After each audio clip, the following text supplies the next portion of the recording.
Millions in Syria and Iraq are facing water shortages as the region's longest river, the Euphrates, dries up.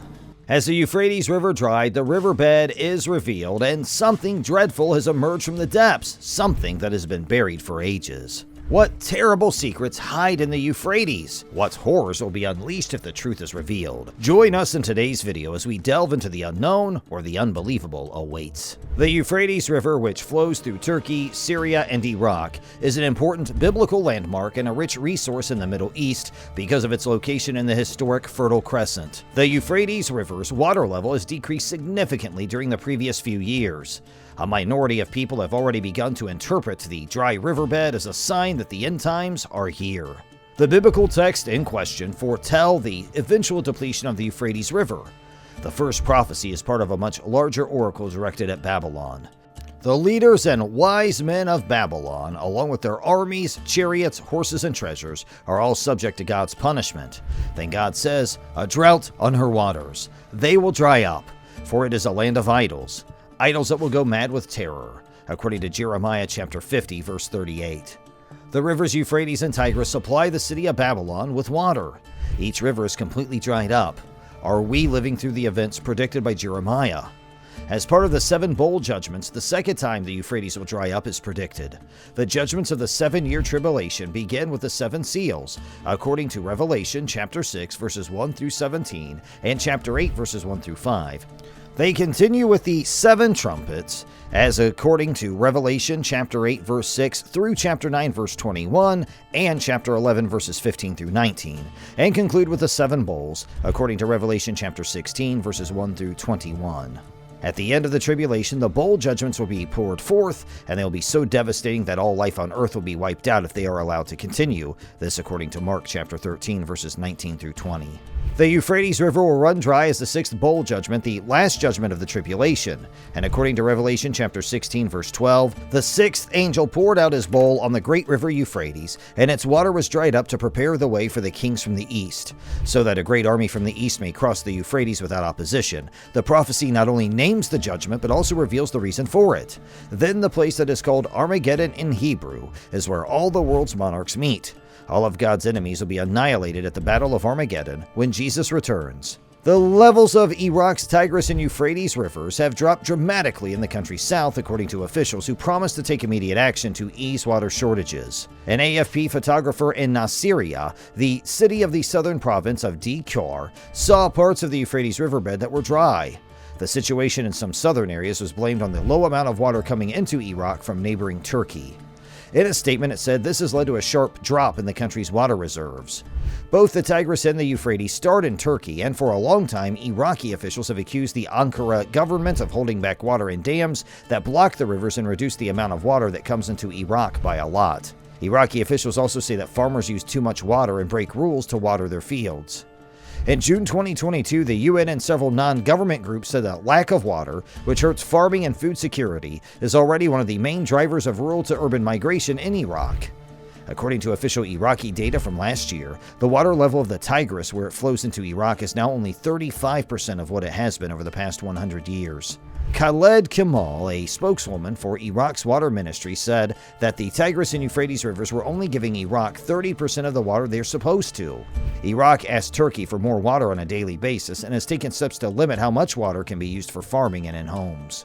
Water is often kept back in ponds in the north of Iraq, which makes people in the south angry. Kemal told AFP that the recent drop in water levels in the Tigris and Euphrates rivers in the southern part of the country was temporary. It was also said that the levels will rise because water will be let out of Iraqi ponds in the northern parts of Mosul, Dukhan, and Darbanakan. Within the next 2 days, there should be good news, he said.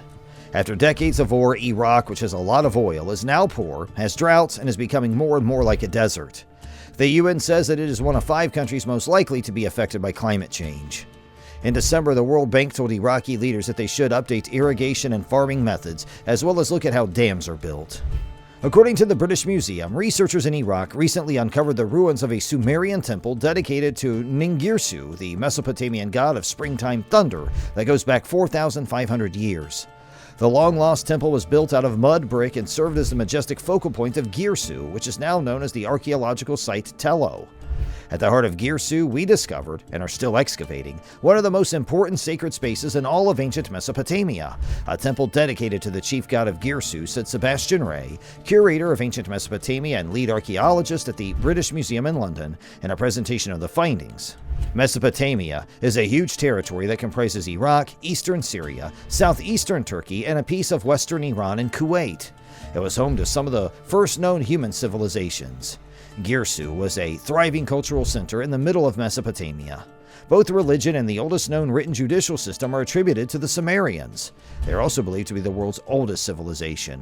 In 1877, Ernest de Sarzec, a French archaeologist, made the first discovery of Girsu's remains. He removed everything he could find, including a 4,000-year-old statue of the Sumerian monarch Gudea. Gudea ruled over the city at the end of the 3rd millennium BC when Girsu was at its peak. As a result, many people were under the impression that there was nothing new to discover. Scientists have been unable to visit the site in the Di-Qar region of southern Iraq since it has been the location of many battles. Despite this, Ray and his companions could not escape the feeling that Girsu has more information to reveal. According to Ray, after the Second World War and the years of fighting that followed in Iraq, the site of Girsu is almost forgotten. It's not a stretch to argue that Girsu is currently one of the world's most important heritage sites that few people are aware of. The group led by Ray discovered the massive temple more than a century and a half after archaeologists had explored the remarkable site. Archaeologists were able to unearth portions of the site that had been buried by sand and other deposits thanks to the use of remote sensing technologies. In addition, they created digital elevation models to study how the terrain has changed as a result of excavations in the 19th century. After 5 seasons of digging at the temple site, we were unable to uncover a large part of this ancient sanctuary. This area included the inner sanctum, a ceremonial square, an interior wall with a gate, and we were able also to identify and excavate part of the religious complex's enclosure wall, which included a monumental gate. Ancient writings call the temple Ininu, which can be translated as White Thunderbird. Inside the temple was a treasured statue of Ningirsu, the hero thunder god who was venerated as one of the most important Sumerian deities. The Sumerians thought Ningirsu had authority over spring thunder, rainstorms, and floods, as well as the plow and plowing of the field, according to the British Museum. Surprisingly, the recently found walls that enclose the sacred site exactly match a map etched on a statue of King Gudea, unearthed during the early stages of the excavations.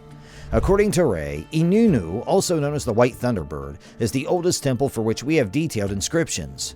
These writings take the shape of an antique plan etched into the king's statue. We were able to test our theory by doing a series of excavation soundings, which led us to discover the foundations of a temple gate precisely where we thought it would be, based on the 4,000-year-old layout. The discovery was made by a U.S.-Italian team near the ancient ruins of Lagash, northeast of Nasiriyah. Lagash is regarded as one of the first Sumerian urban settlements in ancient Iraq. Because several historical discoveries have been made in this place in the past, the town, now known as Al-Hiba, has developed into a prominent archaeological site. It's situated between the Tigris and Euphrates rivers, and the city was discovered to be built on 4 distinct islands surrounded by marshes. During the Sumerian civilization, the land was divided into separate city-states. They were all surrounded by walls and worshipped their individual gods.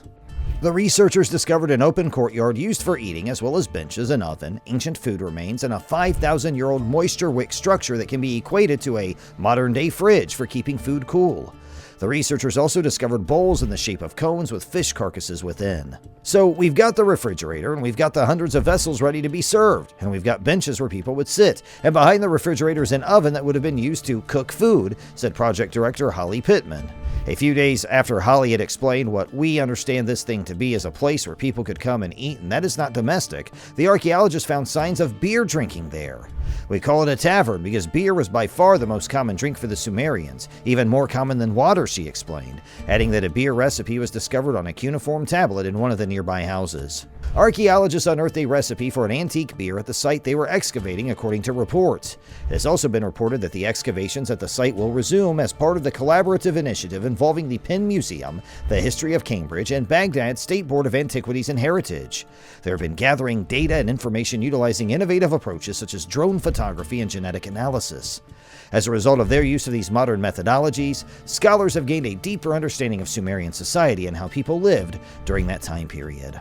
Early excavations in the area, according to sources, concentrated on religious buildings and learning about elites. However, the most recent excavation concentrated on non-elite locations in order to learn more about ancient towns in general. People interested in history and archaeology have been ecstatic about the finding of this artifact. Food has previously been discovered in Mesopotamia, Sumerian, and Indus Valley sites, but this is the first time that a structure resembling a refrigerator has been discovered. It demonstrates not only how skilled the people of the time were, but also why they kept fish in a cool box, which spoils quickly. And this is the first time something this remarkable has been discovered in history. So that brings us to the end of today's video. Thanks for watching.